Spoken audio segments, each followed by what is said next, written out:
Hey gang, welcome back. I'm Matthew Holt. This is the QCOM MS3 vlog series, Psychiatry Edition, and we're on week number 2.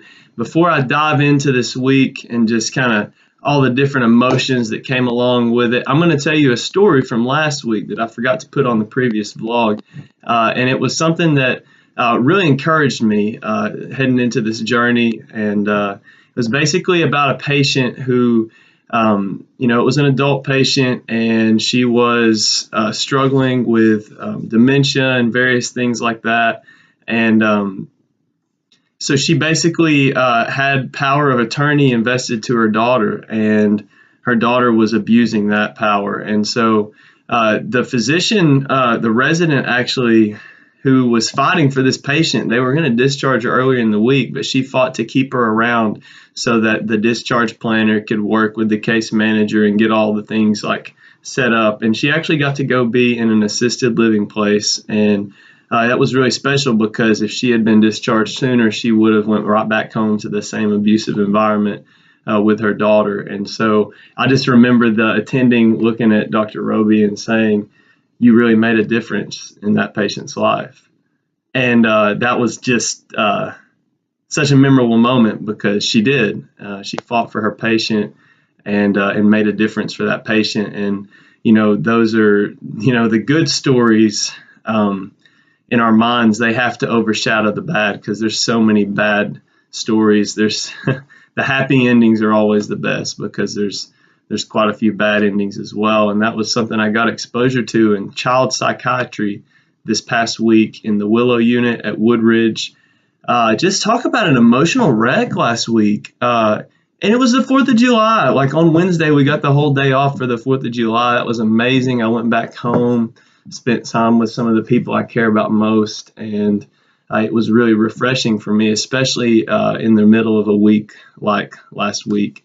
I remember the first day that I came back, I just remember being in this room just weeping, just so distraught, just over the things that I was exposed to, especially when it's kids.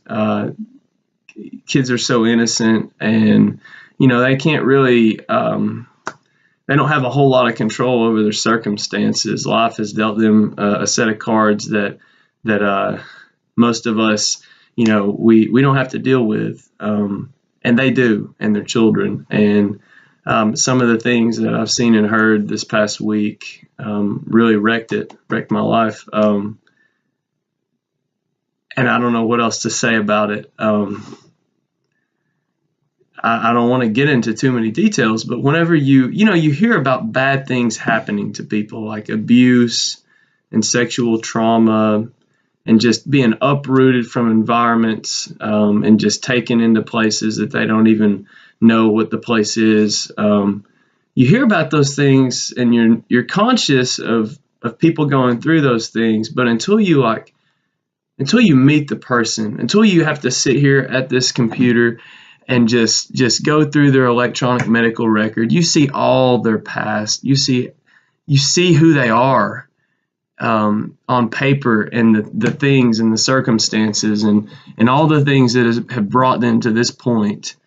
And it's enough to make you weep. And then they get to come in the room and you get to talk with them. And a lot of times it's like an acute, something's wrong, like someone's suicidal, or just someone is just having unruly behavior, different kinds of things. And it's so sad because on the unit, some children can be real brats, and you want to, that little muscle wants to kick in where you want to discipline.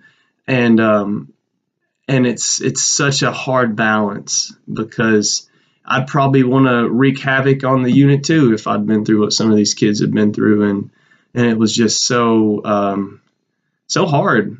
The attending was great. Dr. Isaza is a great teacher. I was in there with another student, Heidi, and Dr. Roby. She had just transitioned from her first year of residency to her second, so I followed her over to Willow, and we were all kind of working together. And I learned a whole lot. Dr. Asaza uses all of the different psychoanalytic sort of theories and like the superego, ego, id, like psychodynamic theory, all these like Skinner, all these different like theories that we learn about in psychology, and he actually applies them to the patient. And he helped us to really work through like what is it that we're doing and how are we going about doing it? What can we do for this patient at this psychiatric hospital? Like it is our job to get them healthy and get them back into their normal life. And a lot of times we'll get patients that come in that it's like, I don't think this patient should be here. This is like not the place to manage these conditions. And so it's just really interesting and really, it was a great week of learning for me nonetheless. Didactic day on Thursday. We had lectures on PTSD. We had like a lunch session where we got free lunch, and Dr. Forrest, actually, he's almost finished up. He's one of the just residents that's about to graduate from residency and start a new job, I think in California. And he does this thing where he has like 15 multiple choice questions, and the whole goal of it is to help us to do well on our shelf exam. And what the shelf exam is, it's the one exam at the end of every clerkship that we have to take. It's like 30% of our grade that kind of assesses our knowledge base, I guess. I think the psychiatry shelf is like 110 questions. So that's kind of what we prepare for along the way. And he picks really tough concepts and really challenging questions and kind of like helps us to answer them on, well, we go through and answer the 15 questions. And then as a group, we go through and talk about why the answers were right or wrong. And it was really, really nice, encouraging. And he's got like keeps up with the data, and it's actually like what he's done over just our Thursday lunches has actually helped improve students' shelf grades across the board over the years for the psychiatry shelf. So that was really encouraging. And yeah, just went into the weekend really with a heavy heart over all the things I'd seen and heard in child psychiatry at Willow. And now we're back to Spruce again for the geriatric psych. So until next time, take care.